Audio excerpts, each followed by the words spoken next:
Lagi pang nasisira ang yung bearing ng iyong mga motorsiklo. Siguro, sawang-sawa na kayo sa kapalit nito. Gusto niyo bang tumatag ang iyong mga bearing?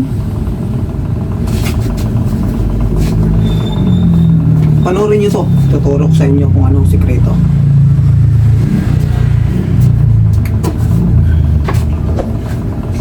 Bago na natin umpisa ng video ay kape muna tayo. Sarap magkape. Hindi lang sa umaga, pwede rin sa gabi. Shoutout pala sa aking tropa moto. Kaya ni Dad. Siyempre si Idol ang TV ko. At siyempre si Capti Adventure.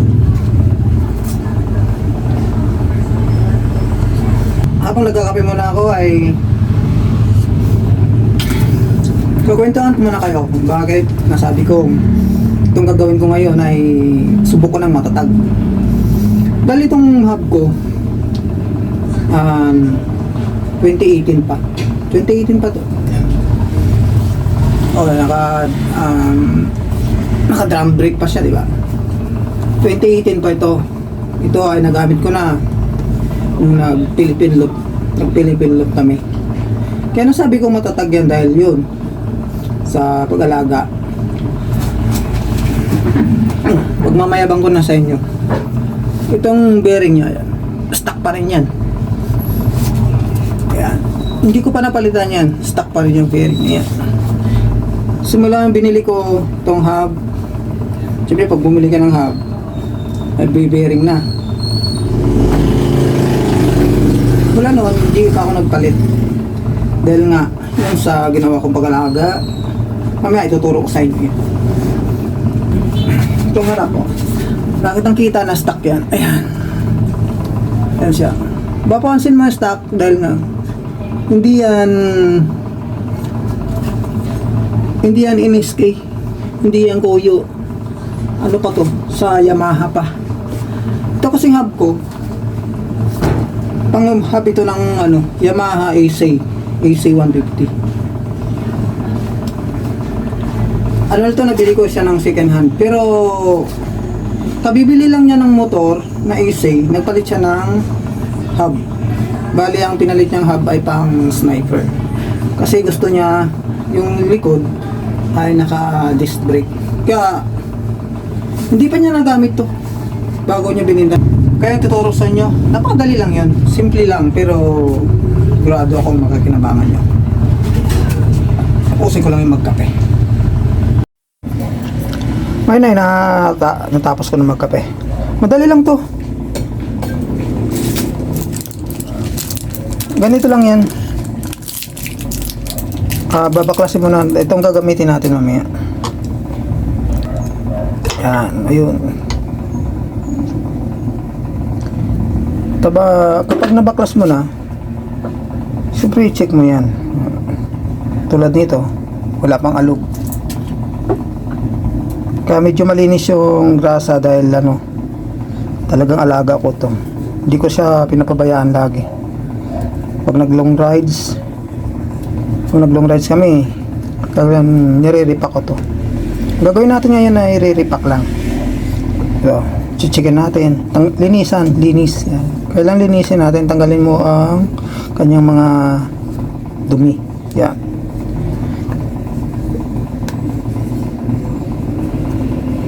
Ayan.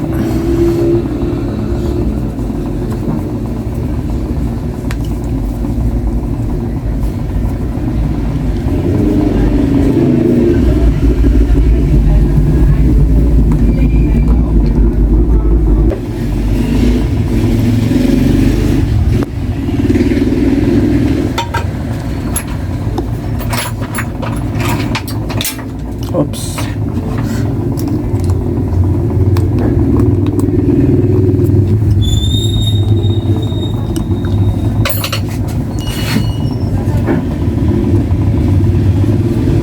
Linisin mo lang ng linisin. Pag may nakita kang may kalakalawang na, kailangan mong gamitan ng gaas, okay, crudo. Eh ngayon, hindi ko na siya pwedeng gamitan ng crudo dahil nga malinis naman siya. Yan.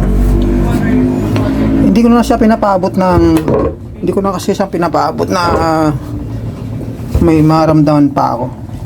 Katulad nito, mayroon kaming rides, kaya nire-rip ako yan kasi ipapalit agad ako ng preno.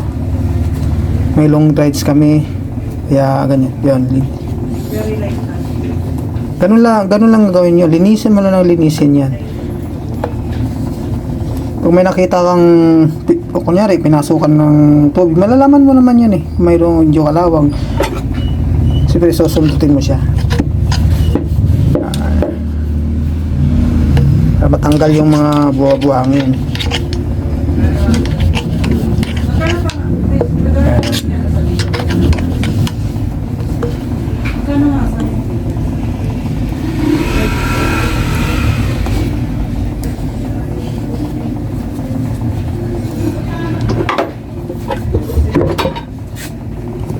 Ayan, pag nakita nyo malinis na, ang gagawin nyo, itong sekreto. Itong gagamitin kong grasa ay high temp. Isa rin yan sa sekreto, yung gagamitan mo ay medyo magandang grasa din. Pwede rin ang ordinaryong grasa. Kaso wala akong nabili kanina ng ordinary grasa. Itong binigay sa akin, itong Kobe. Ito lang. Kanyang, ito ang sekreto nito. Yan. Punuin mo ng grasa yan.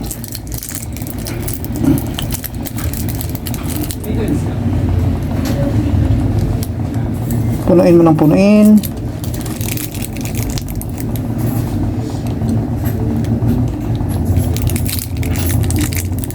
Huwag mo siyang tigilan hanggat hindi na puno.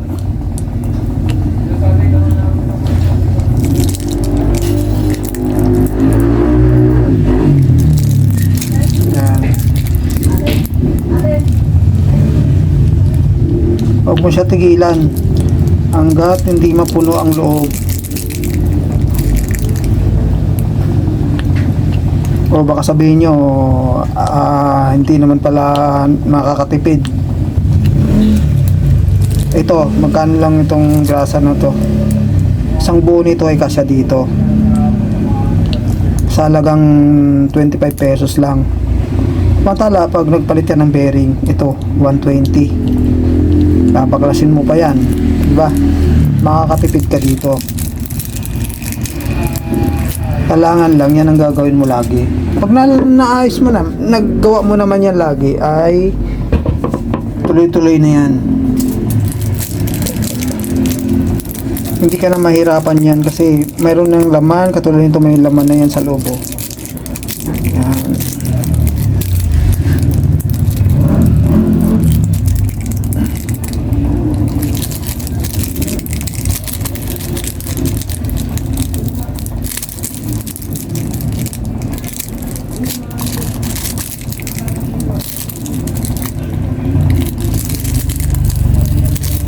Punuin mo siya ng punuin yan hanggang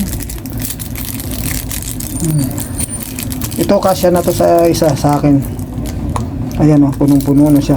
Umulusot na yun sa kabila siguro.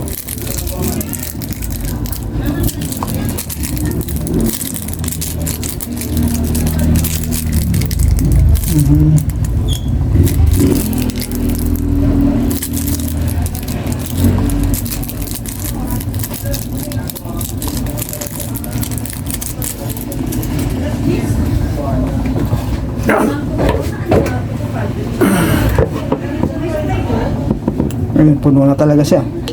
Oh, wala ka na makitang butas. Silipin natin. Oh, wala na.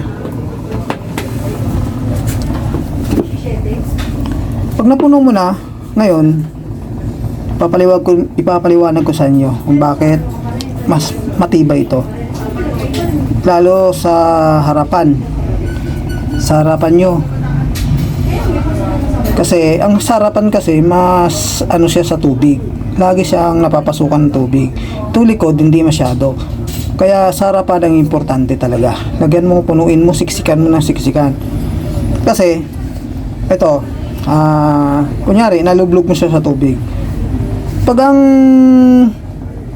hub mo, walang laman na grasa sa loob, papasok yung tubig, di ba?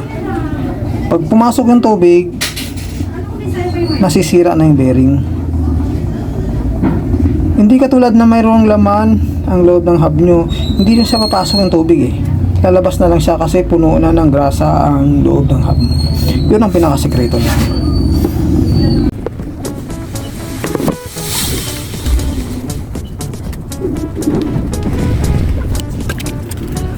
Happy is the perfect word to describe how I feel when I'm with you. I'm at ease. I can let down my hair. We can be silly together. I don't have to pretend. With you, I'm happy just being myself. In your company, I'm never bored.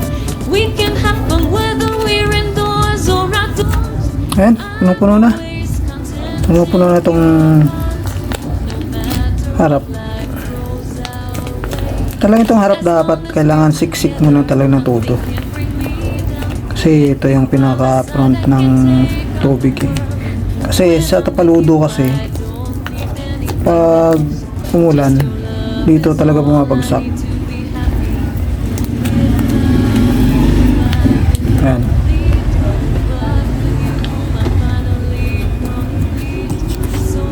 Yan ang pinakamabisang sekreto para hindi agad masira ang ating mga bearing.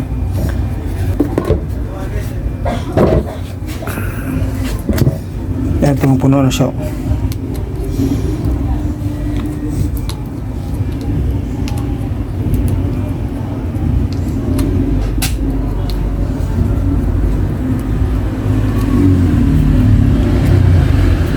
Yan lang ang may babagi ko sa inyo at nakakasiguro naman ako na ang nagbabagi ko sa inyo ay inyo itong mga kinabangan ng gusto. Dahil ako mismo, sa karanasan ko mismo, itong pinapakita ko sa inyo. Sa tagal ko nang nagmamaneho ng motor, ito ginagawa ko. Kaya 100% sigurado ako. At maraming salamat sa lahat na sumuporta at susuporta pala. Ang iyong kapatid, Pards Next Vlog.